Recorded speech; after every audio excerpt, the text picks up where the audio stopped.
بسم الله الرحمن الرحيم بسم الله والحمد لله والصلاة والسلام على رسول الله وبعد. فإخواني وأخواتي في الله, kaum muslimin wal muslimat rahimani wa rahimakumullah. Semoga Allah Subhanahu wa taala senantiasa mencurahkan rahmatnya kepada kita sekalian. InsyaAllah ta'ala di kesempatan ini kita ingin menyampaikan klarifikasi terkait berita yang beredar di sebagian website berita di internet yang berjudul viral video Ustadz Sofyan Khalid Rurai sebut haram profesi sebagai penyanyi, atau judul yang semisal dengan itu. Maka jemaah sekalian, di sini kami ingin menyampaikan klarifikasi bahwasannya pada hakikatnya kami hanyalah menukil dari para ulama ahli sunnati wal jamaah,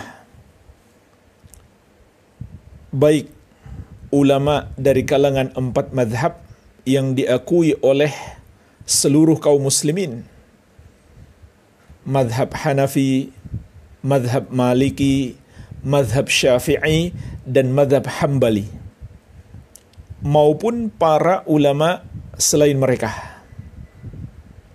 Hanya saja di video yang beredar tersebut memang kami tidak menukil secara teks ucapan para ulama tersebut, namun hanya memberi kesimpulan dan menyampaikan bahwa haramnya profesi sebagai penyanyi atau musisi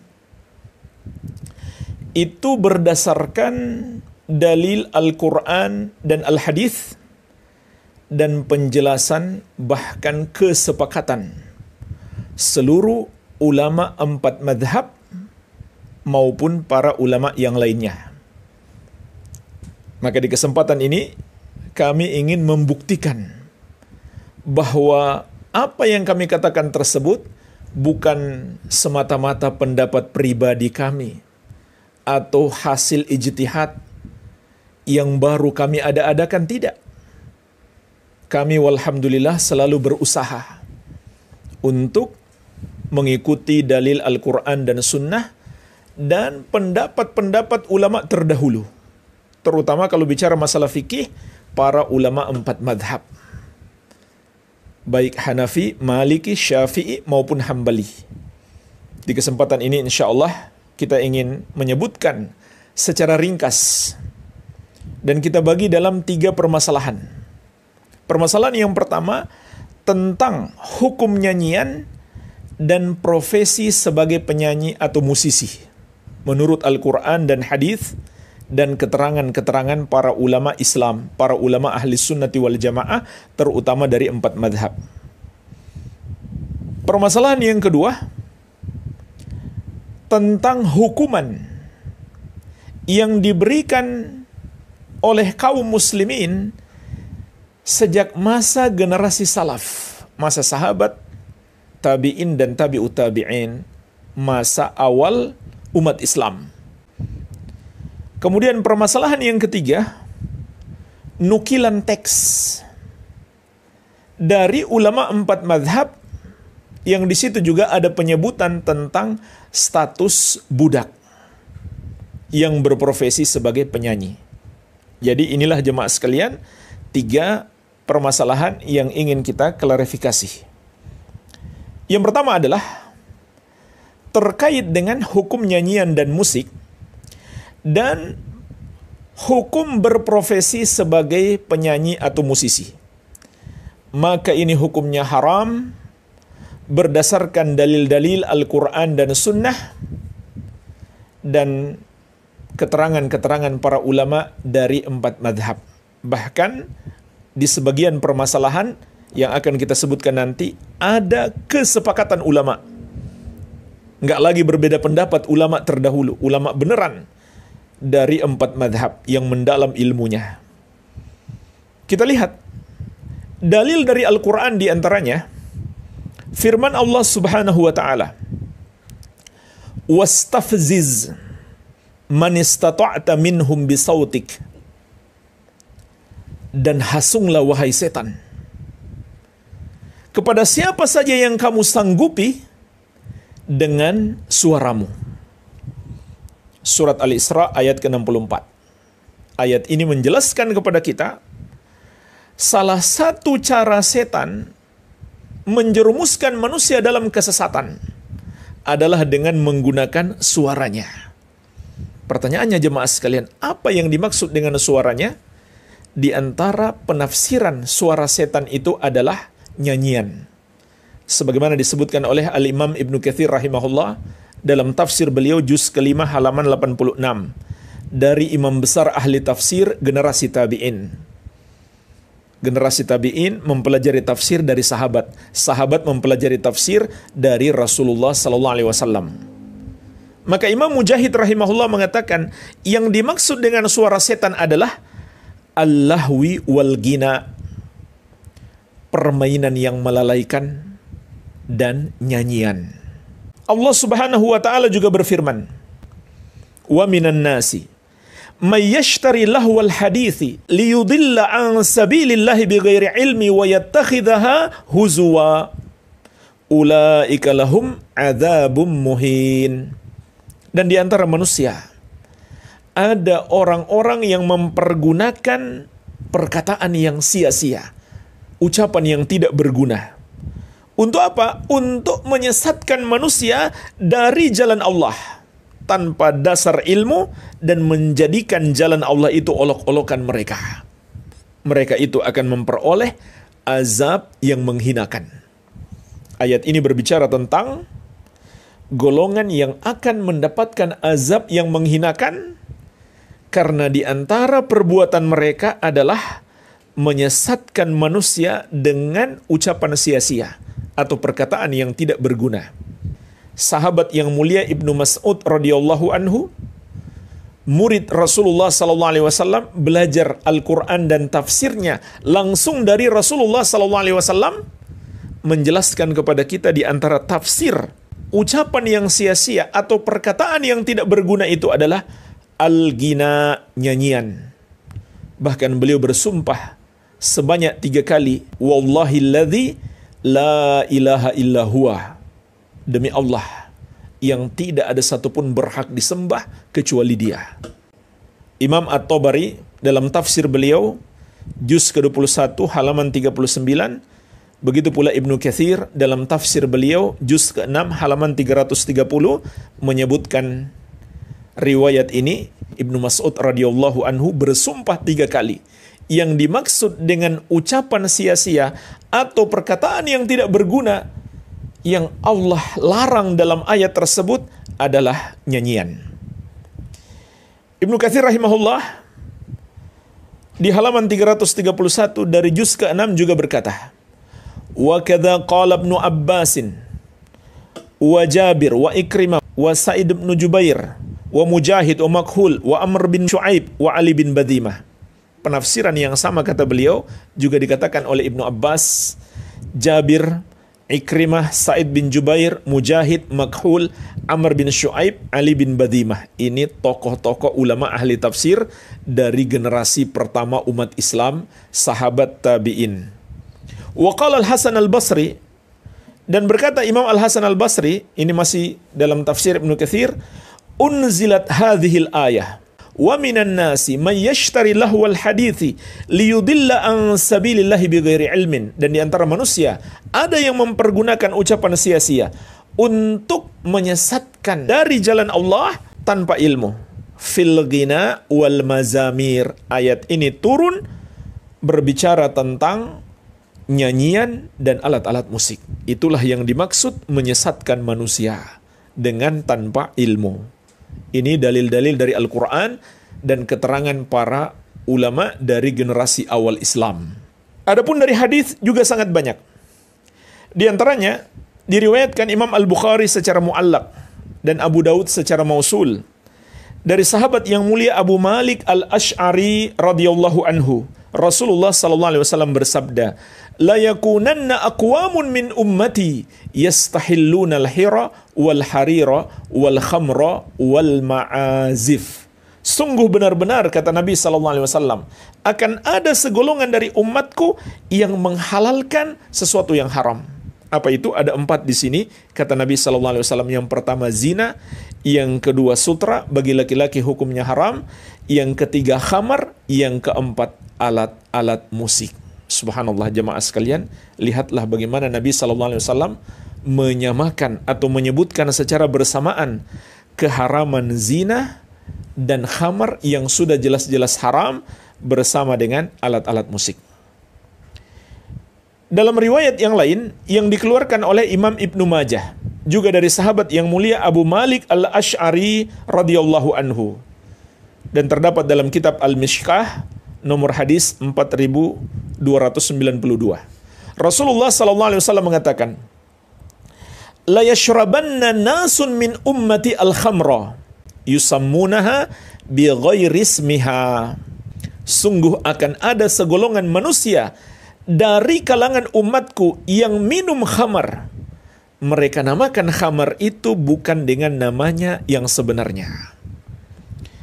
Yu'zafu ala ru'usihim bil ma'azif wal mughanniyat. Kepala-kepala mereka berlenggak-lenggok, bergoyang-goyang, dihibur dengan alat-alat musik dan para penyanyi wanita. Yakhsifullahu bihimul ard wa yaj'alu minhumul qiradata wal khanazir. Maka Allah akan menenggelamkan mereka ke bumi dan menjadikan di antara mereka kera-kera dan babi-babi. Naudzubillah jemaah sekalian, ini ancaman keras, peringatan dari Rasulullah sallallahu alaihi wasallam.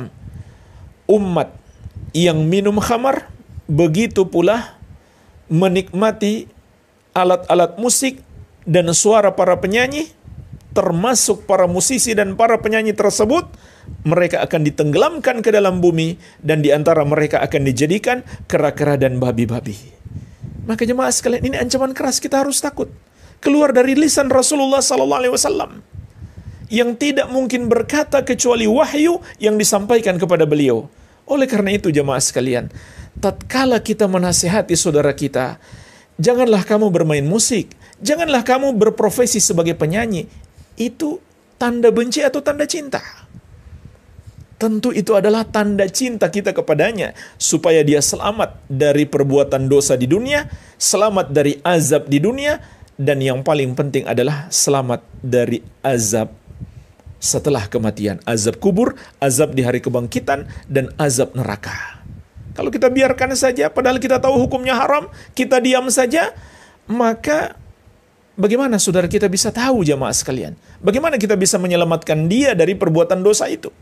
Dan bahkan kalau banyak orang diam, nanti suatu hari ada yang bersuara, dia dianggap aneh. Karena dosa itu sudah terlanjur biasa di masyarakat.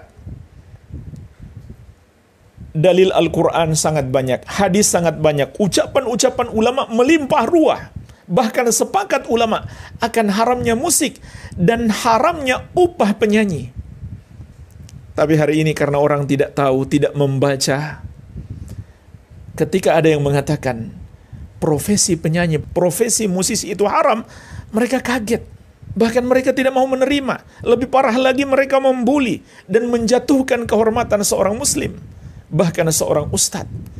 Banyak para ustadz kita yang telah menjelaskan akan haramnya musik, tapi apa yang terjadi? Sebagian orang malah membuli dan menghina. Seharusnya jemaah sekalian, orang yang mengingatkan kita dosa-dosa yang kita lakukan, kita harus memberikan kepadanya penghargaan yang terbaik. Kenapa?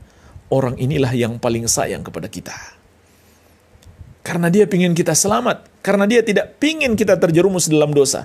Itu cara berpikir seorang muslim. Bukan sebaliknya marah-marah. Pelajari dululah. Paling tidak pelajari dulu. Kalau masih berat menerima. Itu yang seharusnya dilakukan seorang muslim yang punya pemikiran ilmiah. Baik.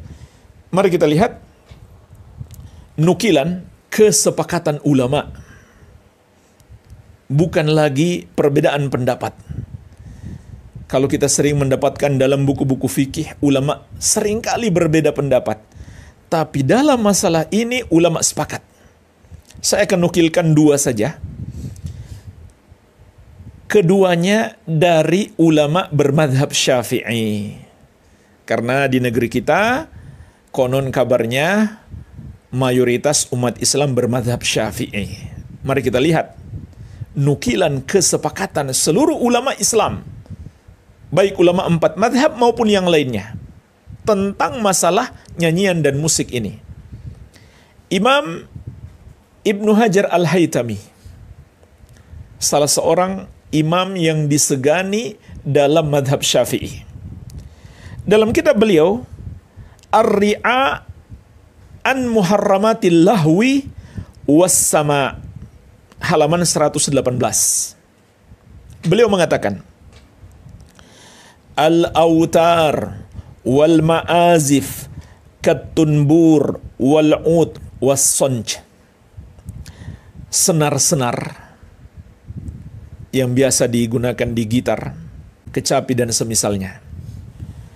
Dan alat-alat musik seperti kecapi, gitar, maupun alat musik yang lainnya yang memiliki dawai atau senar. Kata beliau, aidil autar warrabab wal jangk wal kamanja was sintir wad dirij. Alat musik yang memiliki senar dan rebabnya seperti jangk, yaitu semisal gitar, kamanjah seperti kecapi bentuknya, begitu pula sintir dan dirij. Ini semuanya bentuk-bentuk gitar dan kecapi zaman dulu. Wa ghairi dzalika minal alat al-masyhurah inda ahli lahwi was safahati wal fusuq.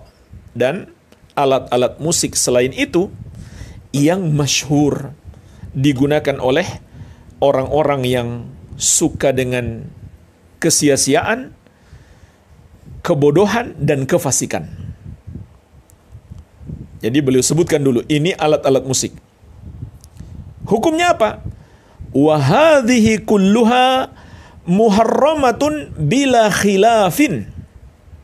Alat-alat musik ini semuanya hukumnya haram tanpa ada khilaf, tanpa ada perselisihan pendapat ulama. Sepakat ulama, tidak ada perbedaan pendapat. Sampai beliau mengingatkan, wa man haka fihi khilafan faqad ghalatah au ghalaba alaihi hawahu. Dan barang siapa yang menghikayatkan ada khilaf, ada perbedaan pendapat ulama dalam masalah ini, dia telah salah besar dan telah dikuasai oleh hawa nafsunya. Hatta asammahu wa a'mahu, sampai hawa nafsunya itu membuat dia tuli dan buta. Wa mana'ahu hudahu, dan menghalanginya dari hidayah. Wa zalla bihi an sunani taqwahu, dan dia terpeleset, terjauhkan dari sunnah-sunnah ketakwaan. Jadi jemaah sekalian, ini penukilan ijma ulama, kesepakatan ulama akan haramnya alat-alat musik dari seorang imam besar bermadzhab Syafi'i, Ibnu Hajar Al-Haytami. Berikutnya, nukilan tentang kesepakatan ulama atas haramnya upah penyanyi. Disebutkan oleh salah seorang imam besar ahli sunnati wal jamaah bermadzhab Syafi'i, imam besar dalam madhab Syafi'i, yaitu Al-Imam Abu Zakaria Yahya bin Syaraf An-Nawawi, yang lebih dikenal dengan Imam Nawawi. Dalam kitab beliau Syarah Muslim, juz ke-10 halaman 231, beliau menukil ijma dari para ulama terdahulu. Qala al-Baghawi min ashabina wal qadi Iyad. Al-Baghawi telah berkata, menukil dari para sahabat kami, yaitu mazhab Syafi'i. Dan Al-Qadi Iyad juga mengatakan, ajma'al muslimuna ala tahrimi hulwanil kahin. Para ulama kaum muslimin sepakat atas haramnya upah dukun. Li'annahu iwadun an muharramin, karena itu upah untuk pekerjaan yang haram. Wa li'annahu aklul mal bil batil, dan juga karena itu memakan harta manusia dengan cara yang batil. Wa kadzalika ajma'u ala tahrimi ujratil mughanniyah lil ghina. Begitu pula para ulama kaum muslimin sepakat atas haramnya upah penyanyi ketika dia mendapatkan upah karena nyanyiannya. Wan naihah linnau, dan juga ulama sepakat akan haramnya upah meratapi mayit.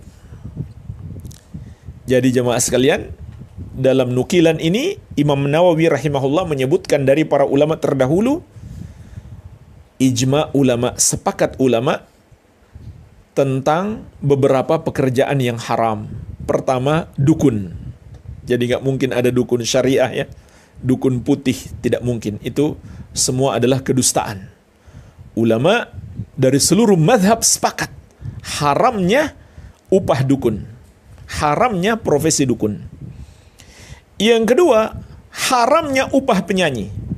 Yang ketiga, haramnya upah orang yang meratapi mayit, karena meratapi mayit itu adalah dosa besar.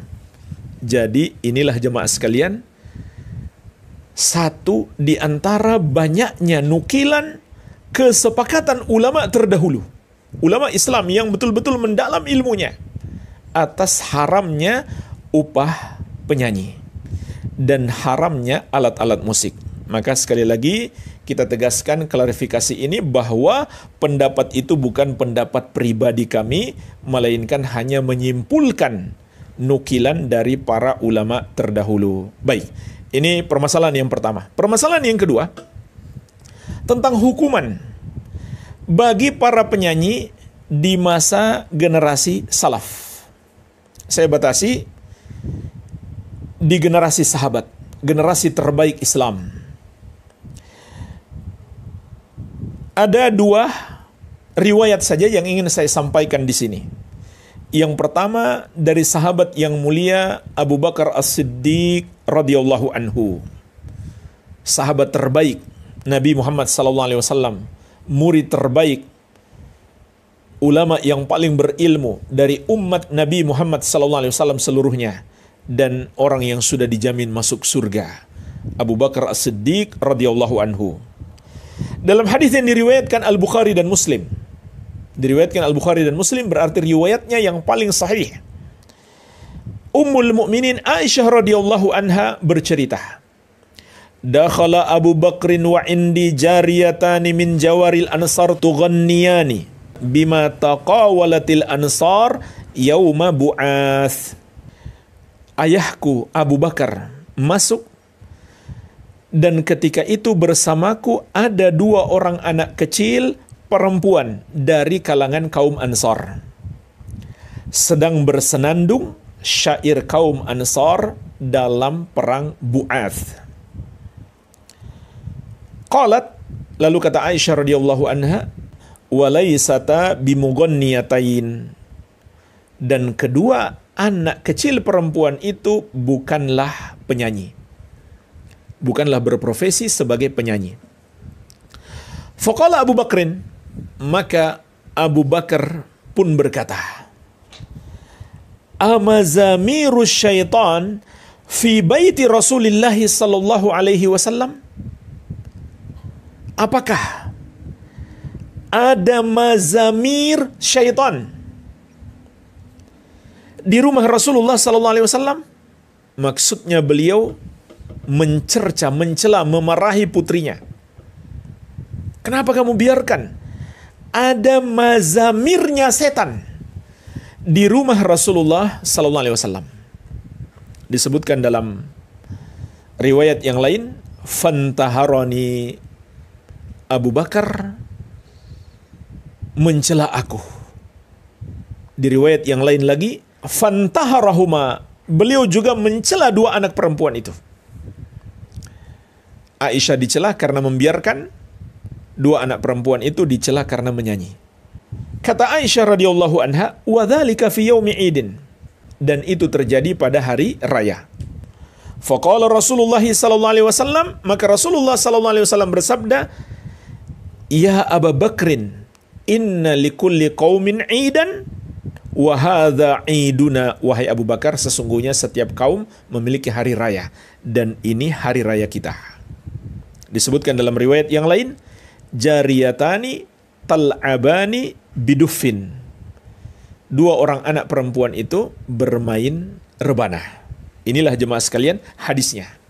Mari kita lihat apa yang bisa kita petik dari hadis ini. Para ulama mengatakan hadis ini menunjukkan kepada kita haramnya nyanyian dan musik. Bisa dilihat dari tiga sisi. Tiga sisi pendalilan dengan hadis ini yang menunjukkan haramnya musik. Sekaligus celaan Abu Bakar terhadap orang yang menyanyi dan bermain musik. Dan ini hukuman verbal dari seorang sahabat yang mulia Abu Bakar As-Siddiq radhiyallahu anhu. Apa saja tiga sisi pendalilannya? Yang pertama adalah Rasulullah SAW ketika mendengarkan Abu Bakar berkata, "Amazamirus syaitan fi baiti Rasulillah sallallahu alaihi wasallam." Apakah ada mazamir setan di rumah Rasulullah sallallahu alaihi wasallam? Yakni beliau mencela Aisyah, "Kenapa kamu biarkan ada mazamir setan di rumah Rasulullah sallallahu alaihi wasallam?" Jemaah sekalian, apa yang dimaksud mazamir setan di sini? Mari kita lihat penjelasan Al-Hafidz Ibnu Hajar Al-Asqalani Asy-Syafi'i rahimahullah, salah seorang ulama besar ahli hadis juga dari mazhab Syafi'i. Kata beliau, qauluhu mizmaratus syaitan bikasril mim ya'ni al-ghina awid duf. Maksud hadis ini mizmaratus syaitan yang jamaknya mazamir syaitan, yang mufradnya di kasrah mimnya, yakni al-ghina awid duf, bisa mengandung dua makna, yaitu nyanyian atau alat musik rebana. Jadi kata Abu Bakar As-Siddiq radhiyallahu anhu, itu nyanyian setan. Itu alat musik setan, karena mereka menyanyi dan bermain alat musik. Dua-duanya yang beliau celah. Maka lihat, dalam hadis ini Rasulullah SAW tidak menyalahkan ucapan Abu Bakar. Beliau mendiamkan. Dan kita sudah tahu dalam ilmu hadis, apa yang didiamkan oleh Rasulullah SAW itu disebut takrir beliau, persetujuan beliau. Maka itu bagian dari hadis Nabi SAW. Imam Ibnu Qayyim rahimahullah juga berkata, "Falam yunkir Rasulullah SAW ala Abi Bakrin tasmiyatahu al-ghina mizmar syaitan." Maka Rasulullah SAW tidak mengingkari Abu Bakar yang menamakan nyanyian sebagai mizmar setan atau mazamirnya setan, alat yang digunakan oleh setan untuk menyesatkan manusia. Ini tidak diingkari oleh Rasulullah SAW. Lalu apa yang diingkari Nabi SAW? Yang diingkari oleh Nabi SAW adalah melarang sebagian bentuk nyanyian dan alat musik di hari raya. Jadi Nabi ingin menjelaskan kepada Abu Bakar, ada nyanyian dan alat musik yang boleh. Syaratnya apa? Pertama, liriknya atau ucapan-ucapan yang terkandung di dalamnya tidak mengandung penyelisihan terhadap syariat.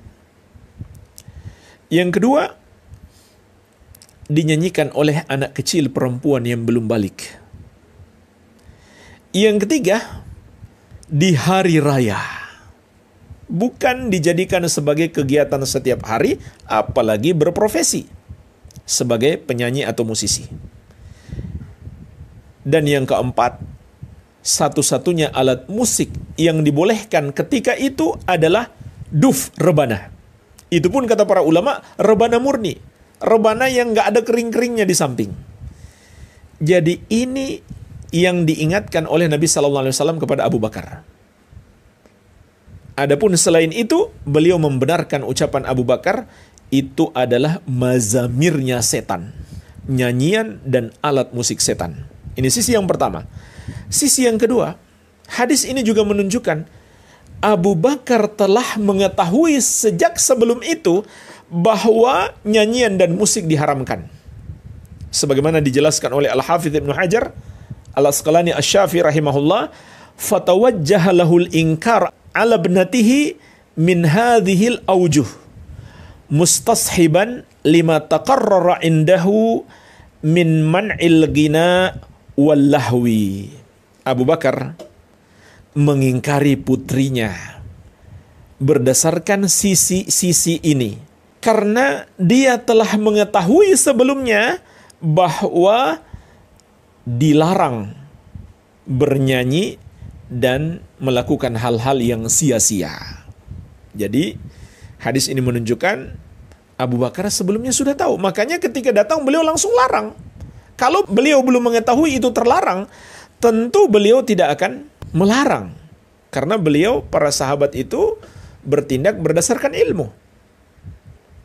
Jadi beliau sudah tahu ini terlarang, maka beliau pun ketika melihat ada orang yang menyanyi dan bermain musik, langsung melarang. Baik, ini yang kedua. Yang ketiga jamaah sekalian, dari ucapan Aisyah radhiyallahu anha, beliau mengatakan, walaisata bimughanniyatain, sebenarnya kedua anak itu tidaklah berprofesi sebagai penyanyi.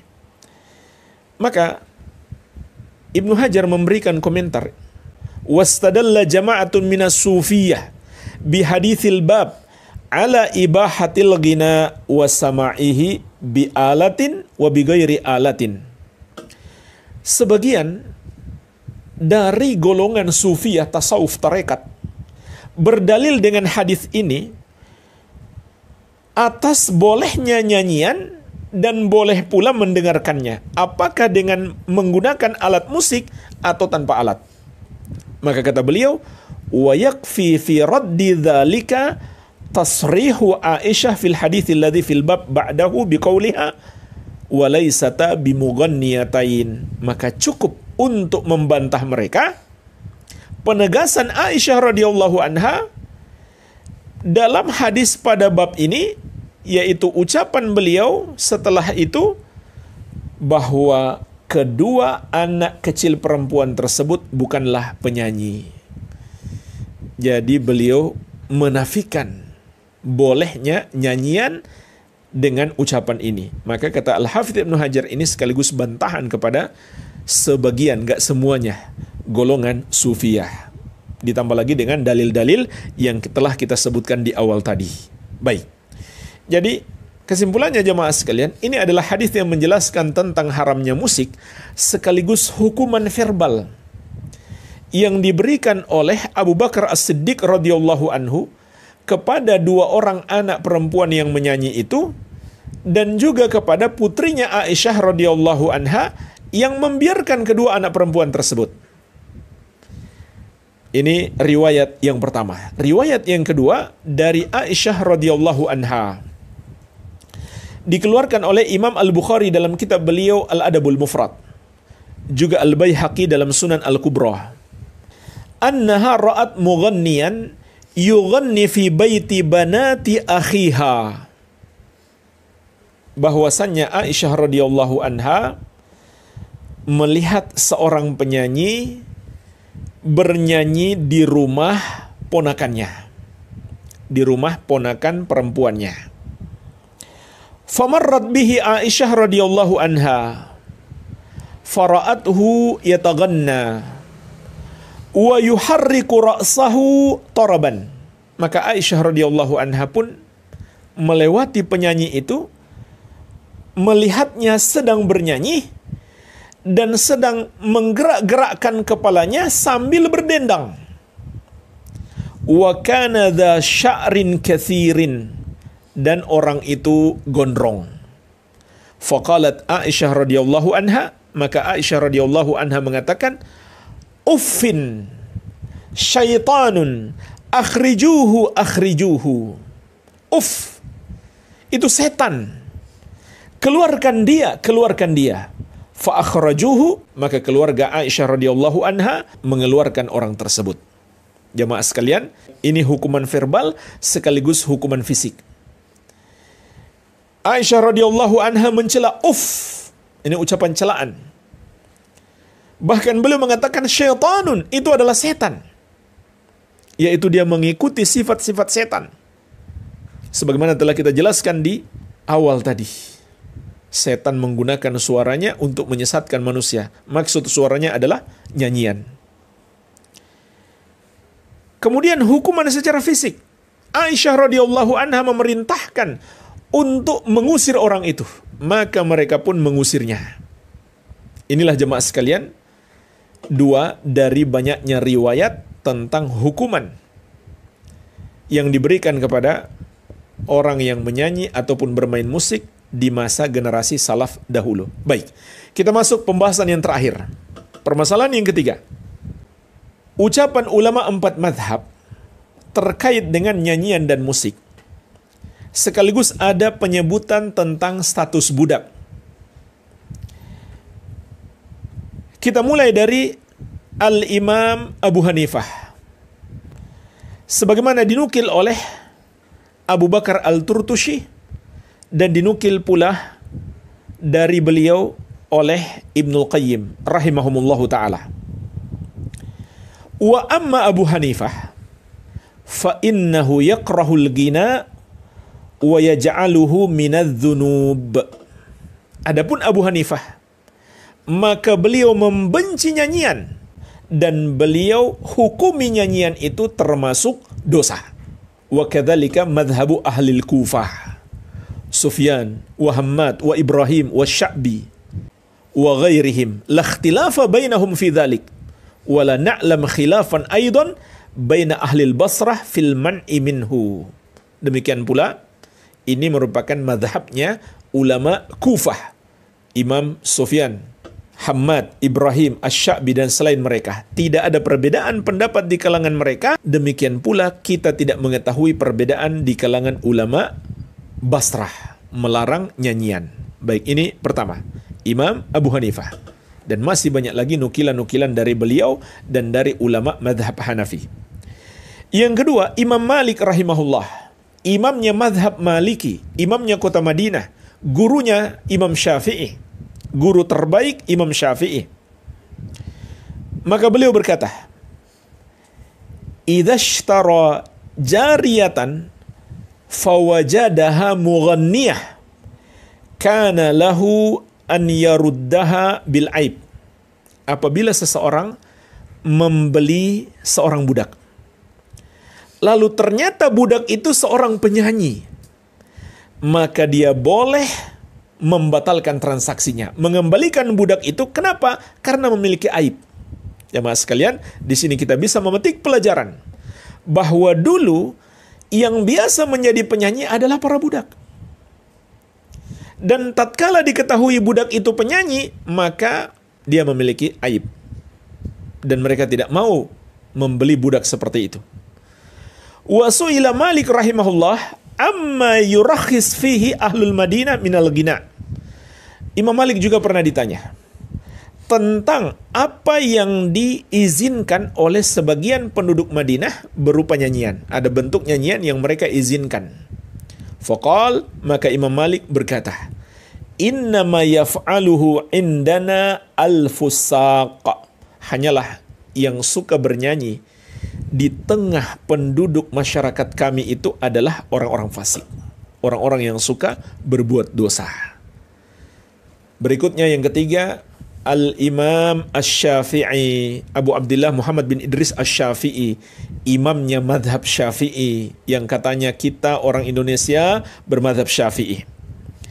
Di antara nukilan tentang fatwa beliau disebutkan dalam kitab Az-Zawajir an Iktirafil Kabair oleh Imam Ibnu Hajar Al-Haytami, imam besar dari madhab Syafi'i. Wa qad ulima min ghairi syakkin anna Syafi'iyya radhiyallahu anhu harrama sa'ira anwa'iz zamr. Dan telah diketahui tanpa keraguan bahwa Imam Syafi'i, semoga Allah meridhai beliau, menyatakan haramnya seluruh jenis alat musik. Dan az-zamr ini juga bisa diartikan nyanyian, sebagaimana disebutkan oleh Ibnu Hajar tadi. Mizmarah itu bisa bermakna nyanyian dan alat musik. Ini dari Imam Syafi'i, dan masih sangat banyak nukilan-nukilan dari para ulama bermadhab Syafi'i celaan keras terhadap nyanyian dan musik. Kemudian yang terakhir, Imam Ahmad, imamnya madhab Hambali. Abdullah, putra Imam Ahmad, pernah bertanya kepada beliau, sebagaimana yang beliau nukilkan, Sa'altu abi anil gina. Aku pernah bertanya kepada ayahku tentang nyanyian. Faqala, maka Imam Ahmad rahimahullah berkata, Al-gina yunbitun nifaq fil qalbi. Nyanyian itu menumbuhkan kemunafikan dalam hati. La yu'jibuni, maka aku tidak suka. Thumma dzakara qaula Malik. Kemudian beliau menyebutkan ucapan Imam Malik, sebagaimana yang telah kita sebutkan tadi, innama yaf'aluhu indanal fusaq. Hanyalah yang melakukan itu di sisi kami atau di sekitar kami adalah orang-orang fasik, orang-orang yang suka berbuat dosa. Inilah jamaah sekalian penukilan dari ulama besar, imamnya 4 madhab yang diakui oleh seluruh kaum muslimin. Mungkin ada ulama zaman sekarang yang membolehkan. Tapi kalau kita kembali kepada Al-Quran dan Sunnah, dan pendapat-pendapat para ulama dahulu yang lebih mendalam ilmunya, yang diakui oleh seluruh kaum muslimin, maka mereka menyatakan celaan-celaan yang keras terhadap nyanyian dan alat-alat musik, begitu pula berprofesi sebagai penyanyi. Inilah klarifikasi kami. Sekali lagi kami tegaskan, ini semua hanya nukilan, bukan pendapat kami. Begitulah cara ilmiah dalam beragama, tidak membuat-buat pendapat sendiri, tapi hanya mengikuti apa yang datang dalam Al-Quran dan Sunnah dan penjelasan-penjelasan para ulama ahli sunnati wal jamaah. Jadi saya harapkan jangan dikesankan seakan-akan itu pendapat saya pribadi, apalagi seakan-akan itu sebuah pendapat yang baru. Subhanallah. Maka kembalilah kaum muslimin kepada Al-Quran dan Sunnah dan kepada ilmu-ilmu yang diajarkan para ulama yang mendalam ilmu mereka terhadap Al-Quran dan Sunnah, dan terus-menerus berdoa kepada Allah Subhanahu wa Ta'ala agar diberikan hidayah. Semoga Allah Subhanahu wa Ta'ala senantiasa menganugerahkan kepada kita keistiqomahan sampai kita berpisah dengan hidup ini. Selalu kita tegar di atas agama Islam yang mulia ini. Dan semoga Allah Subhanahu wa Ta'ala memaafkan dosa-dosa kita semuanya dan mempertemukan kita dengan Nabi Muhammad SAW, para sahabat dan para ulama Islam di surga Allah kelak di hari kiamat. Inilah yang bisa kami sampaikan. Lebih dan kurangnya saya mohon maaf. Yang benar itu dari Allah Subhanahu wa Ta'ala, dan yang salah dari kebodohan kami dan dari syaitan. Kita mohon ampunan kepada Allah. Subhanaka Allahumma wa bihamdika, asyhadu an la ilaha illa anta, astaghfiruka wa atubu ilaik. Wa sallallahu ala nabiyyina Muhammadin wa alihi wa sallam. Wa akhiru da'wana anil hamdulillahi rabbil alamin. Wassalamu alaikum warahmatullahi wabarakatuh.